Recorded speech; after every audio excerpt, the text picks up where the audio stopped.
Good morning. My name is Lacey. And I'm Pastor Michelle. And this month, we're going to be learning about what it's like to live with integrity. Integrity is choosing to be truthful in whatever you say and do. In today's story, we're going to learn about a few men who are pressured to do things against God's commands. Daniel and his friends were kidnapped by King Nebuchadnezzar's men. They took them far away from their family to Babylon. The men were scared, and Daniel tried to comfort them. The king picked special people from Judah to do some training that would last up to 3 years. Instead of eating food that was given to false gods and eating from the king's table, Daniel asked to be given vegetables and water. The men chose to live the way Jesus wanted them to. Remember, this week, be truthful with your whole life.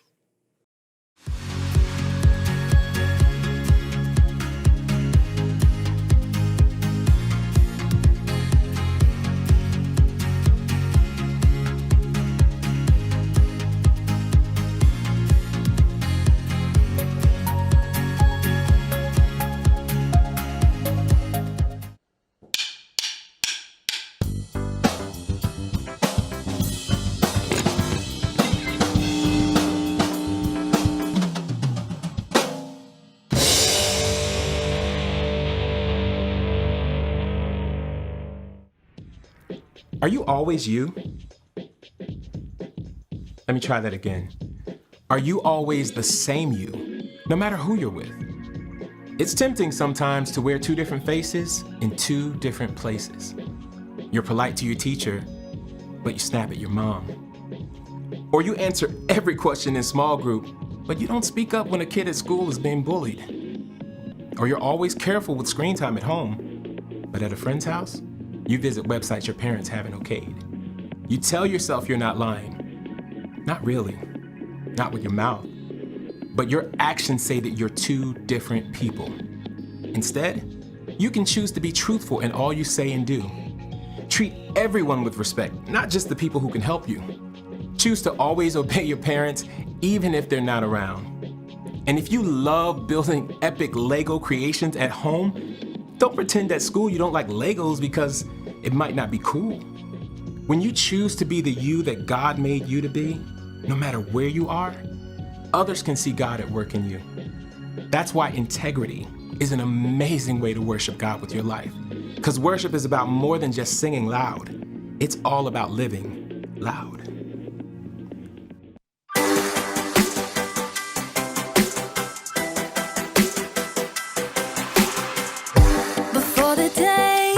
Took a breath, you had a plan for my every step.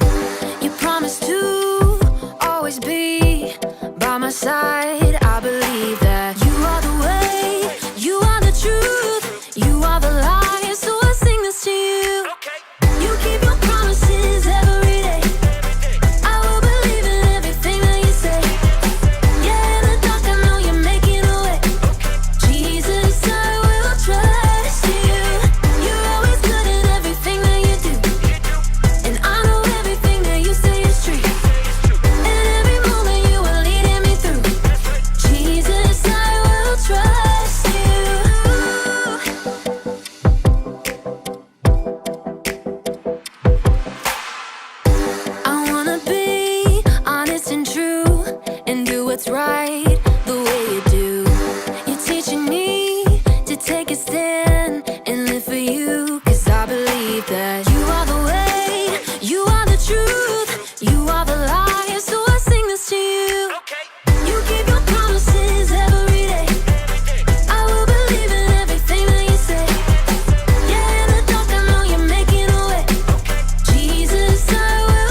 Hello, planet Earth! It's me, Graham, professional astronaut, broadcasting live from outer space. You know, not a lot of people thought I would make it all the way to Saturn, but you know what?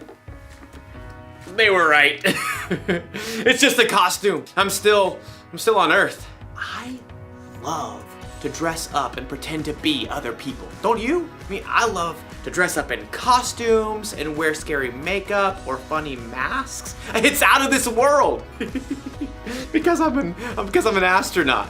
Oh, but today we're talking about what it's like to live our lives without masks, without costumes. What it's like to live with integrity. Now, integrity is choosing to be truthful in whatever you say and do.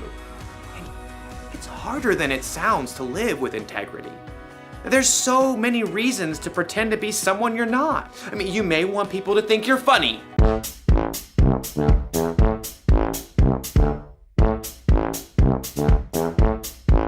You may want your teachers to think that you're smart.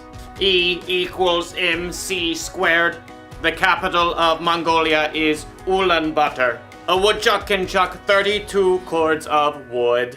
And you probably want your friends to think that you're cool. Cool kids still dress like this, right? See what I mean? It isn't always easy to just be true to who you are. In today's story, we'll learn about some guys who were under a lot of pressure to be like everybody else. We'll find out if they were able to stay true to who God made them to be. I'll be back in a minute. Instead of a minute, it's a moonit. Because I'm in space. Maybe I should dress up as the clown again. The Bible. It's 66 books of history, stories, letters, and poetry that fit together to form God's one big story. The epic adventure of how He created us and loves us so much that He made a way to rescue us. As we travel through the Bible, from Genesis to Revelation, we discover people who met God and found their lives changed forever. Now, for an amazing story. Inspired by the book of Daniel. Chapter 1. Daniel was only a very young man when King Nebuchadnezzar of Babylon conquered the land of Judah. Nebuchadnezzar made sure that God's people wouldn't rebel by taking Daniel and other young men from royal families in Judah and marching them back to Babylon with him. Will we ever see our home again? Daniel's friends were just as scared and confused as he was. Where will we live? What will he do to us? I sure hope the food is decent. Daniel tried to reassure them as the imposing city gates rose ahead. God will be with us, whatever happens. The king chose the brightest and best young men from Judah and ordered that they receive special training. After 3 years, you will get to be very important and serve me. The chief official Ashpenaz took charge of Daniel and his friends. Tut tut. Those wishy-washy Hebrew names just won't do. You need new ones. New what? Names. Let's see. Daniel, we'll call you Belteshazzar. And you three will be Shadrach, Meshach, and Abednego. Are those names, or is he just sneezing? You'll learn our language, of course. And all the Babylonian writings? Daniel's heart sank as he realized what was happening. The king wanted Daniel and his friends to forget they were God's people. He wanted them to become Babylonians. But Abednego was worried about something else. Hey, I'm about to starve. Any way we can get a bite to eat? Right this way. Ashpenaz led Daniel and his friends to a big table set with mouth-watering foods. Steak. Or those Babylonian buffalo bites. The cake's got at least 9 layers. Only the best, straight from the king's table. Oh, the food smelled delicious. But Daniel pulled his friends aside. Guys, if this food is from the king's table, that means it's been offered to false gods first. Uh-oh, not good. Our new names and training are one thing, but if we eat this food, it's like we're saying we're okay with false gods. But we gotta eat something, man. We can ask for different food, simple stuff that hasn't been offered to the false gods. But that chocolate cake! Abednego! Okay. Daniel and his friends turned back to Ashpenaz. They tried to ignore the delicious smells wafting from the table. This all looks great, but could we eat something that's not from the king's table? It doesn't need to be anything fancy. The king is my master.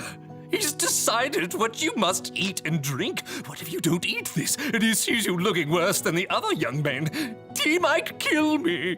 No matter what Daniel said, Ashpenaz was too fearful to listen, so Daniel approached the guard assigned to take care of them. Please, just test us for 10 days. Give us nothing but vegetables to eat and water to drink. See how we look then. Well, if Brussels sprouts are your thing. For 10 days, the guards gave Daniel and his friends nothing to eat but veggies and water. I could get into the habit of cabbage. I like broccoli, probably. Pass the peas, if you please. I just want a hamburger. Let me tell you, it wasn't easy to say no to all those delicious foods the other young men got to eat. But at the end of 10 days, the guard called everybody out. Line them up. He strode past the other young men. Good, good. I can see you've been eating well. When the guard reached Daniel and his friends, he stopped in surprise. What? You've been eating rabbit food, but you look even better fed than the others. Daniel smiled. God had helped them grow strong even without eating the food offered to false gods. Okay, fine. You can keep eating veggies and water. Rats? Thank you. God continued to give Daniel and his friends knowledge and understanding as they studied, and at the end of their training, they were brought before the king. Let's see what you know. How many inches in a meter? 39.3701. What do you call a group of porcupines? A prickle. If it takes 8 men 10 hours to build a wall, how long would it take 4 men? No time at all, because the wall's already built. How are you all so smart? The one true God gives us wisdom. Well, we'll see about that. Anyhow, you're 10 times smarter than my other advisors. You get to be very important and serve me. Daniel and his friends eventually became the king's most trusted advisors, and even though they served the king of Babylon, they never stopped standing strong for the one true God in everything they said and did.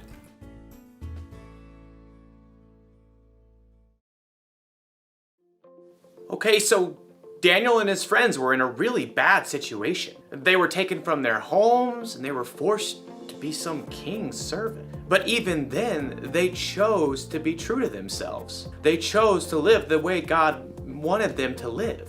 You see that kind of integrity a lot in the Bible. I mean, think of Jesus. He was always true to himself. Jesus could have gone along with the crowd, but instead he lived the way he knew was true, even when it meant giving up his life for you and me. So how can we be true with our lives? Well, it's great if you want people to think that you're fun or funny, but not if it means, say, hurting someone's feelings to get a laugh.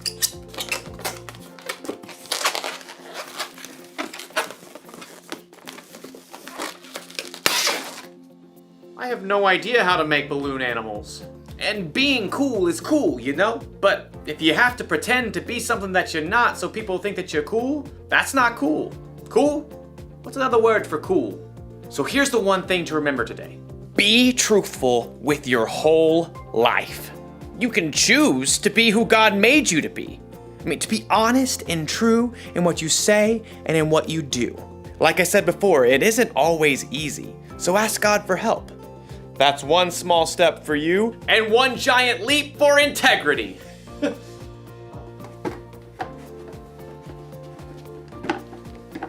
Goodbye.